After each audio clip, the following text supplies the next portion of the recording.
Hey, it's been a while. Uh, Gonna take this guy out for just a little walk. And by walk, I mean motorcycle ride. Let's do this. It's a beautiful day here in St. George, Utah.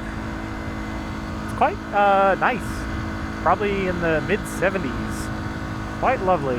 Perfect day to go out after work, just kind of cruise around and find something to do. It's been a while since I've been on this motorcycle, so let's talk insurance just a little bit. So I have progressive insurance for my motorcycles because I actually go through State Farm for my insurance. I have for the longest time. They've kept me, I don't know, I'm like grandfathered in on one of my insurance rates for my car. I get a really good deal there, and it's great.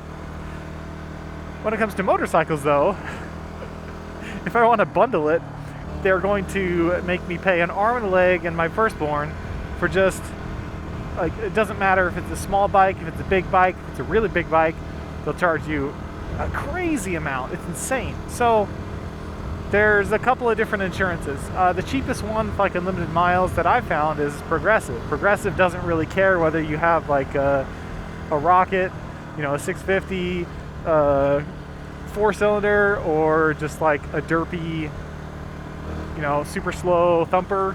They don't care. They just charge you. I mean, I get like just liability and stuff, so it's like $100 bucks, $120 a year. Not a big deal. But I decided to try out this new insurance. It's called Zoom. It's essentially like an insurance per mile thing, and I got it for $50 a year to go 2,000 miles. And I was like, oh man, hopefully that's enough mileage for something like this. But it's almost been depressing because I've been keeping track of my mileage a little bit more. Let's see, if I press a button, let's see what my mileage looks like. I'm at 13,607. I think I was at 13.5 or 13.4 when I started tracking it like 3 months ago. It's kind of sad. But anyway, the Zoom stuff is kind of interesting because it's a per mile insurance, and I do think about it every time I go ride. I think, oh, I only have 1,800 miles left or 1,700 miles left that I can ride this, and it feels limiting, even though it doesn't matter to me specifically. I don't even think I'll ride 2,000 miles on this bike this year, so it won't even make a difference. Let's go check out, see what they're doing over here. What in the world is happening over here? They've been doing a lot of like workout here. Oh my gosh. Ooh, it's bright and it's dusty. Holy dusty. It hasn't rained in a very, very, very long time. Wow, look at all this crazy stuff. What are they doing over here? So I used to come out here and just ride, and now they're tearing it all up. I wonder if they're going to build stuff out here. This used to be like, I don't know, BLM stuff? Maybe it never was BLM land. There used to be a fence over here that would just block all traffic out because there's like tortoises over here or something. But, progress. Second gear. Man, they really tore this up. There used to be some awesome trails. Oh, it's still there.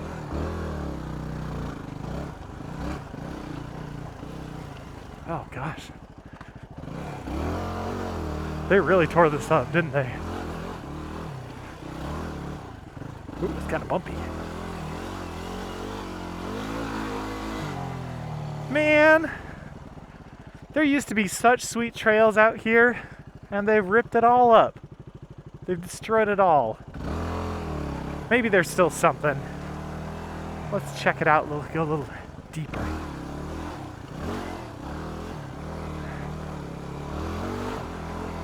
Oh, they've made it wet. Oh gosh. This is so dust. Look at this. Oh, it's just dust. Dust to dust. It's going to be super dusty nasty over there. I mean, I can make it through, but it's going to be so dusty. Here we go. My whole tire just went down in there. That was crazy.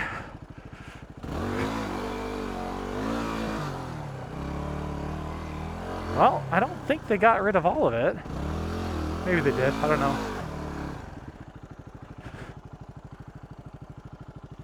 Okay, this isn't really a trail anymore.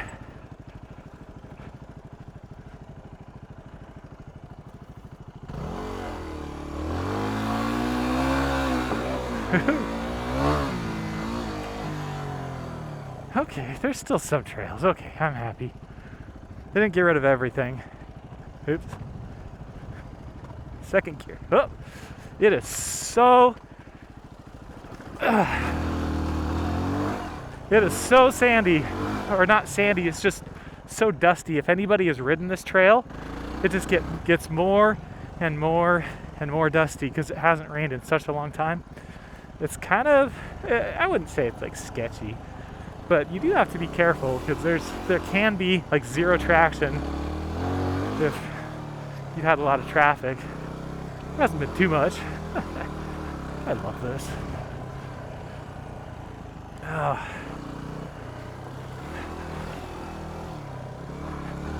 Gotta say, I have been missing my Kawasaki KLX 250 lately.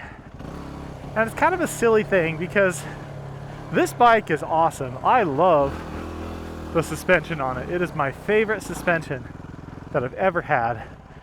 But in terms of the actual engine, I like the Kawasaki engine quite a bit more because it kind of works with my riding style, which is like the lower end grunt stuff.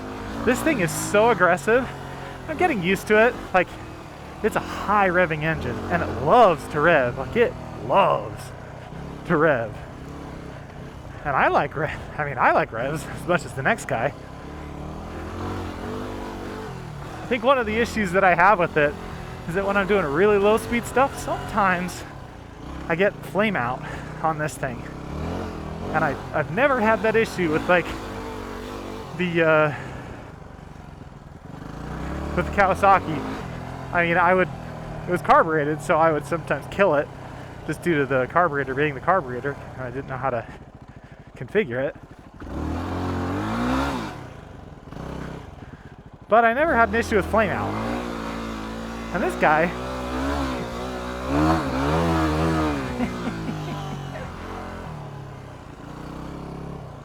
I've had issues with flame out a couple of times. Not a crazy egregious amount. But just every once in a while. Again, it's the really low speed stuff. You really have to give it some beans. Like when you're going really slow, like more than normal, more than I would expect. And maybe it's just me getting used to this bike. Because my other one, I could just give it like just a little bit of that and it'd be fine. This one I have to be like really go. Especially if I'm on, like, if we're sitting right here, I can't just go and, you know, I can't just do that and give it just a little bit. I have to really say, hey, we're gonna go. So it's been a learning experience, but I love this thing. Well, thanks for watching, and I'll see you in the next one. Well, that was a fun ride. I had a great time. On that ride, I talked a lot about the engine characteristics and how I like the Kawasaki better. But the more I ride this one, the less problems I have. Like, I don't have as many issues with flame out because I just know when it's when I'm stopped and I really need to be aggressive on the throttle, I just really need to gun it. I can't be timid with the throttle. I got to really give it some beans. And it doesn't really have any power down low. You know, you can control it with the clutch and stuff. I mean, you can definitely pop it up into a wheelie as easy as pie with geared 5 down on the rear. Sorry, I'm like shaking the camera because I'm hitting this tink tink tink. I've got it attached to my dumbbell here, but it's sweet. It's really awesome. Yeah, see y'all in the next one. Bye. Like the fisheye lens, I didn't actually change this back to like a normal lens, so GoPro special here. See ya. Bye.